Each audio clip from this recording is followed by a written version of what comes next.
March 1st, 2025. John Simpson of the BBC noted recently that there are years when the world goes through some fundamental, convulsive change. 7 weeks in, he suggested, 2025 is on track to be one of them, a time when the basic assumptions about the way our world works are fed into the shredder.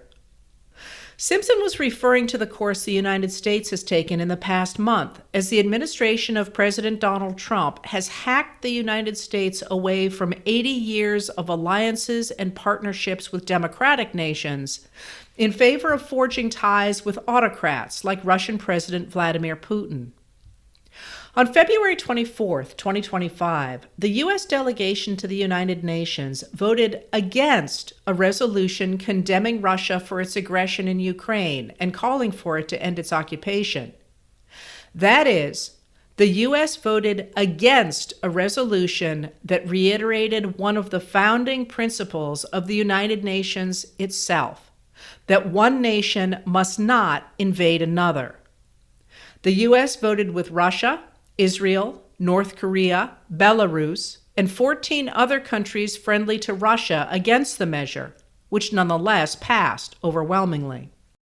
Then, on Friday, February 28, 2025, Trump and Vice President J.D. Vance made clear their shift toward Russian President Vladimir Putin as they berated Ukraine President Volodymyr Zelensky in the Oval Office, publicly trying to bully him into agreeing to the ceasefire conditions that Putin and Trump want to end a war Russia started by invading Ukraine. The abandonment of democratic principles and the democratic institutions the U.S. helped to create is isolating the United States from nations that have been our allies, partners, and friends. After yesterday's Oval Office debacle, democratic nations rejected Trump and Vance's embrace of Russia and Putin and publicly reiterated their support for Ukraine and President Zelensky. The leaders of Australia, Austria, Belgium, Canada, Croatia, the Czech Republic, Denmark, Estonia, Finland, France, Germany, Ireland, Latvia, Lithuania, Luxembourg, Moldova, the Netherlands, New Zealand, Norway, Poland, Portugal, Romania, Slovenia, Spain, Sweden, the European Council, the European Parliament, the European Union, and others all posted their support for Ukraine and Zelensky. In London today, Prime Minister of the United Kingdom Keir Starmer greeted Zelensky with an enthusiastic hug and in front of cameras told him, "You are very, very welcome here. As you heard from the cheers on the street outside, you have full backing across the United Kingdom. We stand with you and Ukraine for as long as it may take." In the last interview that former Secretary of State Antony Blinken gave before leaving office, he talked about the importance of alliances and the strong hand the Biden administration was leaving for the incoming Trump administration. Now, a little over a month later, that interview provides a striking contrast to the course the Trump administration has steered. We are learning the difference at our peril. What follows is my January 17, 2025 interview with Secretary of State Blinken. Mr. Secretary, thank you so much for agreeing to meet another time before you, I suspect, take a nap, right? That may be a long nap, yeah. But Heather, it's great to have you back here at the State Department, and really our final day. That's right. And as your final day, I would love it if you would lay out for us what the Biden administration and the State Department under the Biden administration changed in our foreign policy and why it matters. We came in, we had the worst economic crisis since the Great Depression. We had the worst public health crisis with COVID going back at least 100 years. We had our own society that was very divided, and around the world, which gets to my part, we were very divided from our closest friends, our allies and partners around the world. And the President said to me and said to all of us entrusted with foreign policy, the first thing we really have to do is get back in there, roll up our sleeves, and try to reconnect with these countries. Even try to reimagine them, because the nature of the problems that we have to deal with and that are actually having an impact on the lives of Americans, that requires us to rethink some of these things, to bring together the countries that may be most adept at dealing with a particular problem. And that's really the way he approached things. And what I remember him telling me on the, pretty much on day one is, we're going to do this, and we're not going to know for sure when, where, or exactly how it's going to benefit us, but it will. I'm telling you it will. And I think we proved the point, or we proved his point, because, for example, when it came to Russia's invasion of Ukraine, we were able to bring together more than 50 countries around the world to defend Ukraine. And not only defend Ukraine, defend what was also at stake in this case, which was these basic principles that after 2 world wars, we'd worked to establish in the international system at the United Nations, that said one country can't simply attack another, it can't redraw its borders by force. If we hadn't stood up for that, then it would have been an open Pandora's box, an open season where would-be aggressors around the world say, oh, Russians can get away with it, we can too. And that's a world of conflict, a world of war. But because we had partners and allies, we didn't have to do it alone. And for all the money that we've invested in helping Ukraine defend itself, most of it actually spent in the United States as necessary to produce weapons that we've given to the Ukrainians, and actually producing good jobs in the United States. For everything we did, our allies and partners did, for every dollar, $1.50. And that's what we call burden sharing. I wonder if it's fair to say that the idea of working together with other countries is almost a philosophy, rather than taking different kinds of stands that America has taken in the past, in the late 19th century or the early 20th century, I believe it is. If you've got a coin in your hand, first side is there really is no substitute for the United States being engaged, leading, because when we're not, either someone else is going to get in there and do it in your place, and maybe not in a way that reflects who you are, what you want to see the world become, the interests of your citizens. Maybe just as bad, no one does it, and then you're likely to have a vacuum, and it's filled by bad things before it's filled by good things. But the other side of the coin is, I've been doing this for 32 years, and I can't think of a time when it was more important to find ways to cooperate, to coordinate, to find common cause with other countries, because the nature of most of these problems really defies the solution by any one country acting alone, even the United States. Well, let me push back a little bit on that, or rather define perhaps what it seems to me that you have been doing. And that is that I don't think it's fair to say that the Biden administration was simply trying to resurrect the international rules-based order. It seems to me you have launched something very new, and I think you've talked about this in the wake of the Cold War.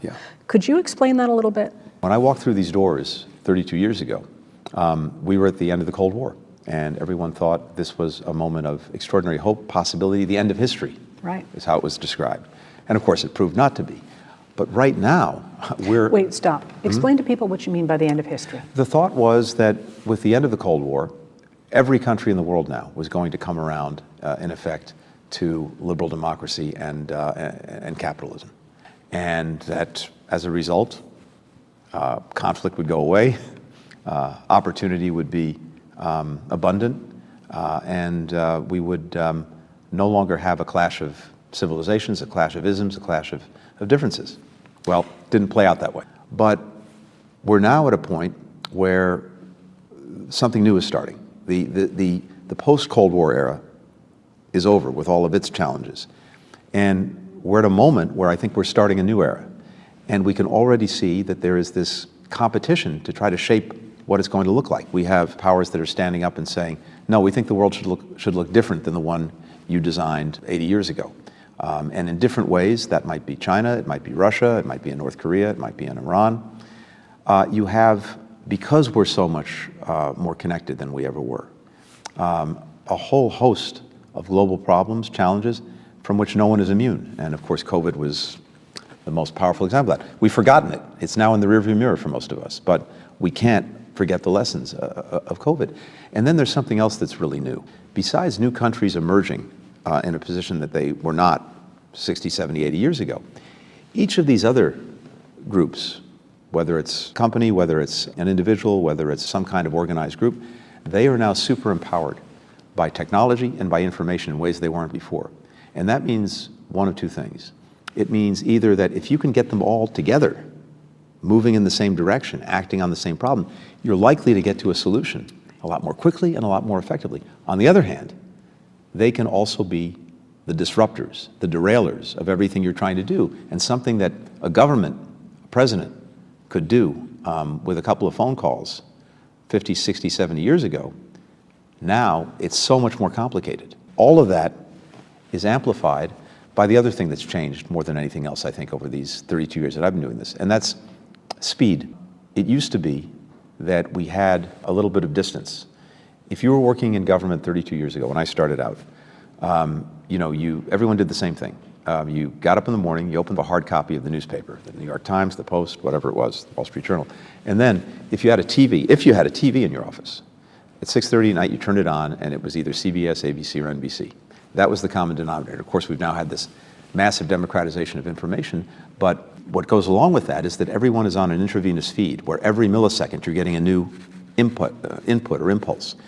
And the pressure to react, to respond, to do something without having the distance to sit back and try to think, that's changed dramatically too.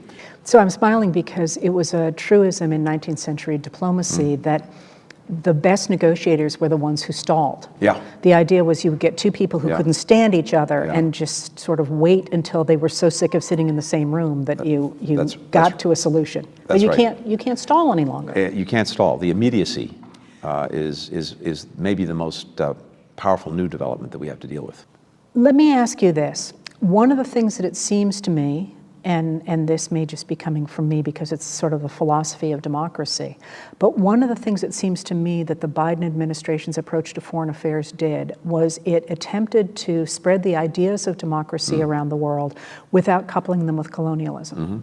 Because rather than simply saying, you people need to do this, what you said is, we believe in self-determination even if we are not necessarily working with another democracy. Right. And was that deliberate? Yes, it was. And of course, look, we start with democracies. That's our base. Right. And we know that by definition, we're going to have more in common. We probably have a similar outlook, not just the similar values, but probably more or less similar interests. And that's where you start.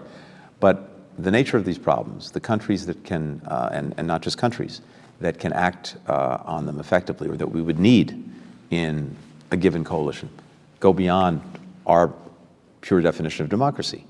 And to not work with countries that we're trying, at least on one issue, to get to the right answer, that would be a mistake. And so we haven't done that. And similarly, no, we've really tried to make the case that we're not forcing you to choose. We want to give you a better choice, and that goes with our system that we believe in, but it also goes to things that leaders in other countries, people in other countries are looking for to make progress on the things that they care about. If we can be responsive to that, it's also more likely that they're going to come along and adopt the way we would do things. In a world in which a number of people, as you said, are trying now to rethink the post-World War II era and saying that didn't serve people very well, what we really need to do is create spheres of influence. You stand firm on the idea that the opposite is true, that we need to participate with each other, but also to do so in a way that didn't look like the post-World War II years, in which certain countries appeared to dictate to even continents. We have to, if we're going to have a system that people buy into that's going to be sustained, it has to reflect the realities of today, not of 70 or 80 years ago. It's why, for example, we've been strongly in favor of trying to promote reform of the United Nations Security Council so that it's reflective of today's realities. The idea, for example, that India, the largest country in the world, it's not on the Security Council on a permanent basis, to me at least, doesn't make any sense. This is not about clinging onto the past. It's about taking some basic principles that we thought worked pretty well and adapting them to the present.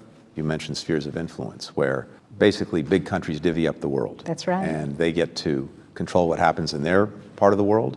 We get to control what happens in ours. Maybe it's the Western Hemisphere. This is the idea. The Russians in some big chunk of Europe, China in some big chunk of Asia. The problem with that is we tried that before, and it didn't work out so well, because inevitably what happens is this.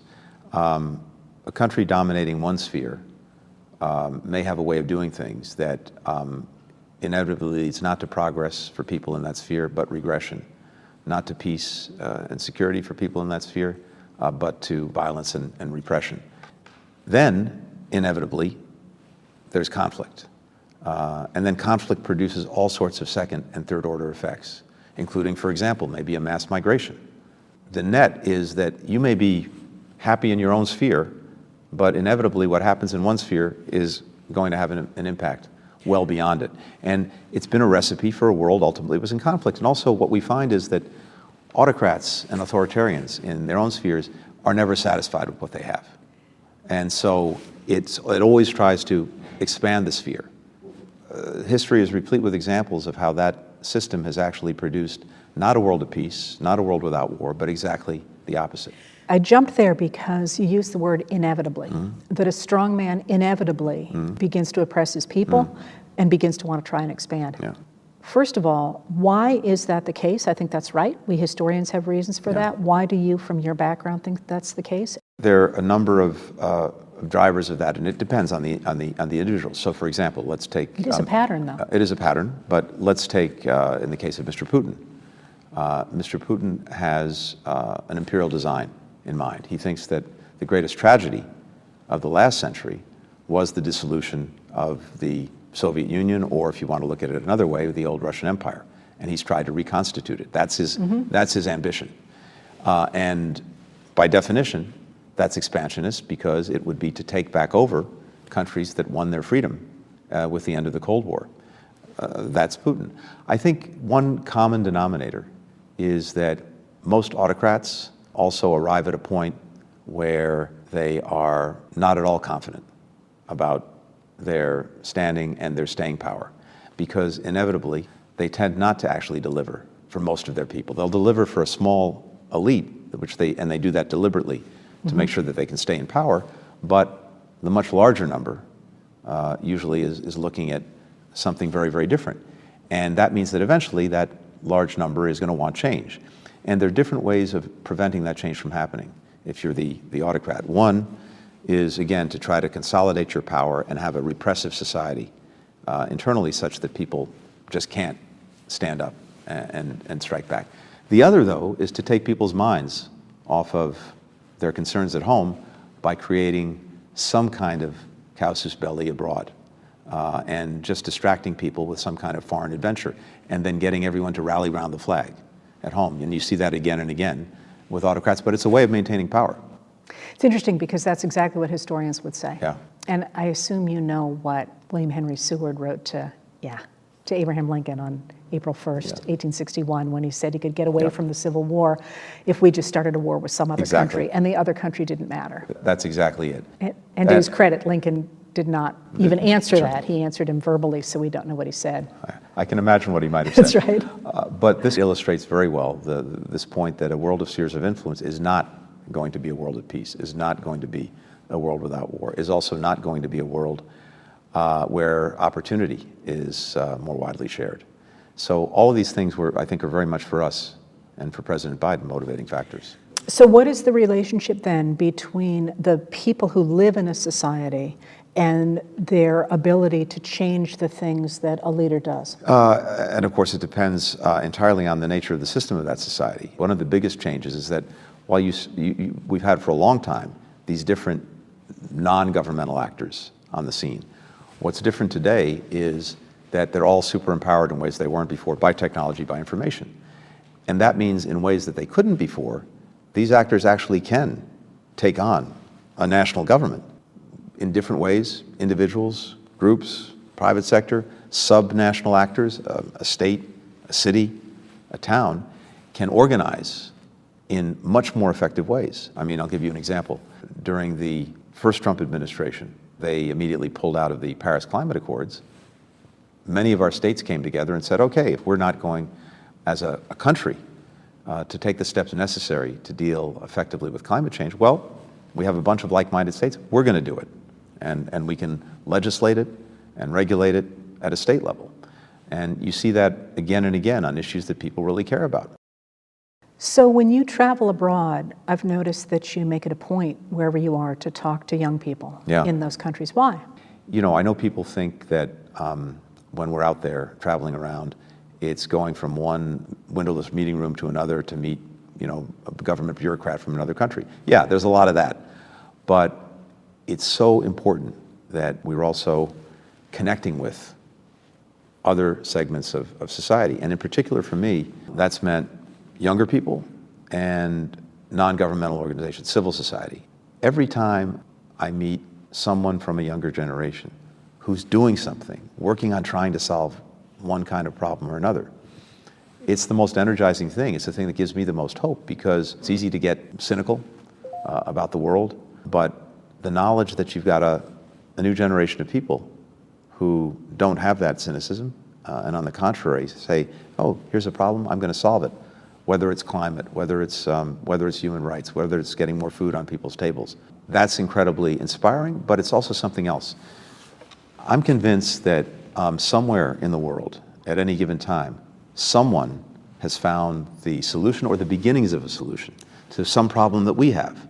But if we don't find out about it, if we don't know about it, then we just have to reinvent the wheel, and so on for everyone around the world. If we can put a little bit of light on the way someone is tackling a particular problem, a particular challenge, it might spark an idea halfway around the world. Oh yeah, that makes sense. We should try that here. Would it be fair to say that the ideas of the Biden administration have been designed to create a foreign policy that is thoroughly integrated with domestic policy in the ways that President Biden talked about on February 4th, 2021, when you first took office? The idea that foreign policy and domestic policy had to be the same thing because we had to be able to protect the ability of individuals to be invested in a democratic society, both in the United States and abroad. This is the ideal, but it's one that has an imperfect realization, because we have to try to advance that proposition without the illusion that it's our place or our role to somehow transform other societies. We can try to show the benefits by walking the walk as well as talking the talk of the way we've organized ourselves as a democracy, but trying to impose that or enforce that on anyone is also, I think, a very perilous path. Well, you are describing a world, though, in which people must come together to solve issues like AI and the pandemics that we will have because of climate change, among other things, something else we have to deal with, and so on. And if you think about the way that many people think about foreign affairs, it seems like something that's very distant. It's something that Thomas Jefferson did, and we don't have to think about that because that's another country. And we need to hunker down here and not be involved with other countries. And the mechanics of what it seems to me you have laid out is the idea that in order to achieve the sorts of advances that we need to achieve to survive, we need to integrate the idea of citizenry of all countries being able to pressure their leaders to do what is best for the majority of people. Is that a mechanical thing that works? Because I'm looking for the integration of foreign affairs into everyday lives. Let's say you're here in the United States and you care about climate change. And you know that we're responsible for roughly 15% of global emissions. So even if we did everything right at home, if we're not able to convince countries representing the other 85% of emissions to do the right thing, we don't solve the problem. We went through COVID. We know that even if we had perfect defenses at home, you're actually only as strong as the weakest link in the chain. And if a disease breaks out halfway around the world because that country didn't have the tools, the means to detect it, do something about it before it could spread, it's going to come and bite us. So having our people around the world helping countries build stronger public health systems, that's good for us. We've all got these smartphones in our pockets, but the rules, the understandings to make sure, to the best of our ability, that they're used more for good and not for bad, not to surveil people, not to repress people, not to spread misinformation or disinformation. Yes, a lot of that gets decided by individual companies, but a lot of that also gets decided by countries coming together and saying, okay, here's what the rules should be. If we're not at the table, it's going to be written in a way that we probably don't like, and it's going to simply support someone else's vision of how technology is used, something that's so pervasive in our lives. Because it feels, when you and I were kids, we had reporters in foreign capitals all around the world, and now it's possible to live in the United States and neither travel abroad nor really have much idea of what's happening. So the there. good news is that we actually have issued more passports than ever before, just this year. A higher percentage of our population has a passport than ever before. And so that's not where the American people really are. For so many reasons, they want to be out there. They want to be traveling the world. They want to have the experience of maybe getting some education abroad. Just getting the experience of seeing the world through someone else's eyes. And that's more powerful than it's ever been. And I think that just gets at the fact that people want to be connected. Now, one of the other things we do at the department, and that I'm proudest of because I think it's the biggest bang we get for the buck, is we have these exchange programs. We bring mostly young people, but sometimes mid-career people, here for a week, a month, 6 months, a year, 2 years, for all sorts of exchanges. Maybe it's an educational exchange. Maybe it's a cultural exchange with artists or musicians or athletes. Maybe it's journalists coming to spend time with one of our media organizations. Maybe it's the private sector getting to an internship with a company. Thousands and thousands of people every year. And here's what was so striking to me. We looked back at the young people who'd taken part in our exchange programs. And we found over time, going back to the end of the Second World War through to the present, that some 500 or 600 had gone on to become presidents or prime ministers of their country. And when we identified them, and they came on these programs, they were just starting out. No one could know. 60 plus went on to win Nobel Prizes in different disciplines. Thousands went on to become leaders in their communities, companies, universities, science, technology, culture. And my point is this: the power in that is that, and I talk to so many of these young people, because when I travel abroad, one of the groups of people I like to meet with are people who had been on our exchange programs in the United States. What did they take from it? What did they learn from it? What stayed with them?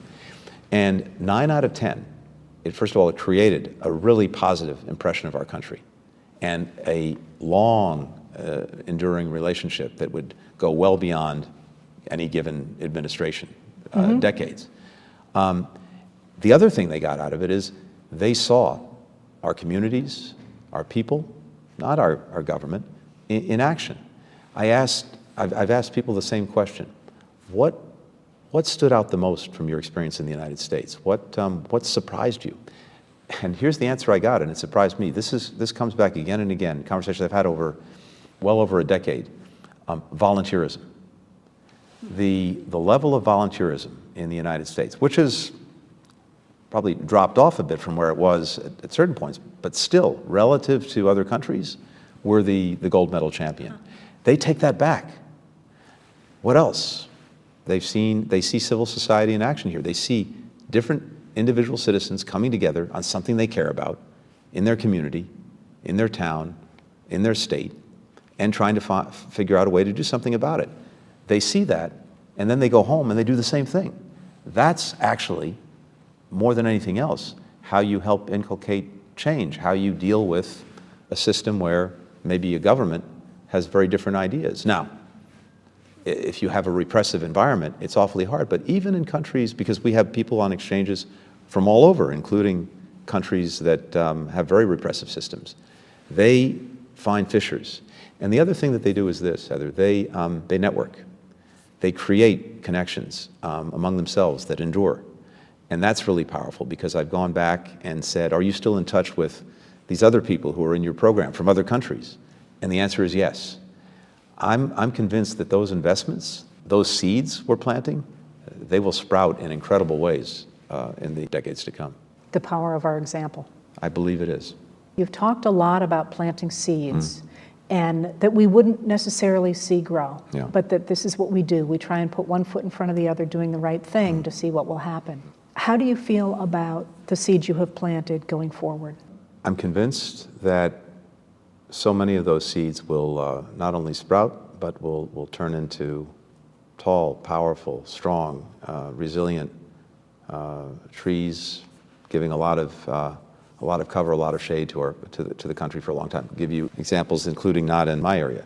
And you've written about this and talked about this. The historic investments that President Biden made during his term in our future, those will pay off in the years to come. And he did these things knowing that there might not be an immediate impact, the Infrastructure Act to make sure that the bridges, the tunnels, the ports, the rail, internet connections, that we had the best in the world. With the Chips and Science Act, making sure that we brought back to the United States the production of the best semiconductors and chips in the world, the engine of the 21st century economy, something we invented, but then we outsourced, bringing that back to America. The Inflation Reduction Act, which has this extraordinary investment in making sure we're producing the kind of technology that can deal with the climate crisis, but that's also going to be the dominant technology for economies in the 21st century. And if we're not making it, someone else will be, and we're going to lose that business, lose those markets. Those investments have in turn generated more than $1 trillion in additional investment from the private sector, from around the world. We're the leading recipient of foreign direct investment in the world. That's, to me, one of the most important indicators, because when you've got someone making an investment in you, that means they have confidence in you, they have trust in you, they believe in your future, because an investment is something that you're only going to see pay off down the road. You have to have that trust and confidence. There's 60,000 projects with shovels in the ground now as a result of the Infrastructure Act. In the next few years, people are going to feel powerfully the benefits of those investments, those projects. And I hope that maybe we'll find a way to make them remember that that's because President Biden did it. But be it as it may, I'm about to leave this job that I've had the extraordinary privilege of holding for a brief period of time in our history, leaving public service after 3 decades. But I'm also saying to myself that I'm about to resume the most important role in our system and our society, and it's that of citizen. Tocqueville, the greatest observer, early observer of the United States, said that in America, the most important job is being a citizen and finding ways to give that full expression. And that's exactly what we've been talking about. How does a citizen confronted with a challenge or a problem, maybe frustrated with what their elected leaders are doing, how do they find ways to move forward on whatever it is that's concerning them? And we have a country, we have a system that not only allows that, it almost calls for it because of the role of the citizen in our democracy. And I think about that today, and I think also about my late stepfather, who came to this country fleeing something else. He survived the Holocaust. He grew up in a city called Białystok in Poland, and of the 900 kids who were in his class, he's the only one who survived. His immediate family was all wiped out, and he made it through Dachau, Majdanek, Auschwitz, all of the camps, and ultimately came to the United States as an adult, worked in the Kennedy administration. He would often say to me, you know, I'm an American by choice. You're an American by accident of birth. And that's always stayed with me because it's the most fortunate accident in the world to be born in this country, to have the extraordinary privilege of being an American citizen.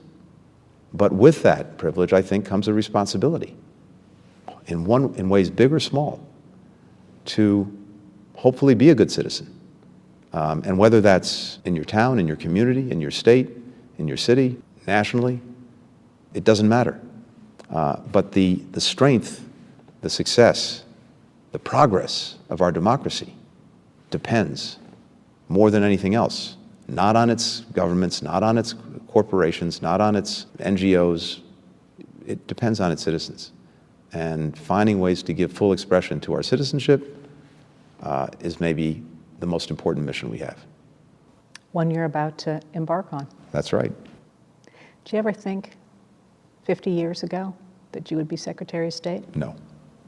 But what's wonderful for me completing this circle is I started in this building where we're sitting. Yeah. And I get to finish here. I walk through some doors downstairs. We call it the main street alongside the State Department is C Street here in Washington, D.C. We call them the C Street doors. I walk through those doors.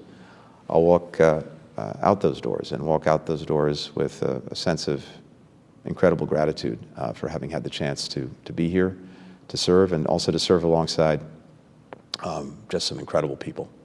They're all motivated basically by the same thing. They come from very different backgrounds, very different walks of life, all 50 states. Wealthy, poor, many of them could be doing other things. Happily, they're doing this. And I think, Heather, what I found is that the one common denominator we have is going to work every day with the stars and stripes behind your back, either literally or figuratively. There's nothing that quite equals that. And it's the privilege of doing your small part and representing everything that those stars and stripes stand for. That's the thing that motivates all the men and women in this department.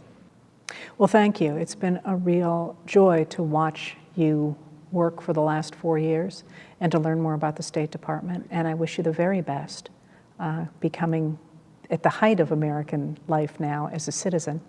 And I just got to ask, are you going to get the band back together? Well, just because of how much I care about the American people, I would not want to inflict that on them. My best to you. Thanks. So good to be with you, Heather. Thank you.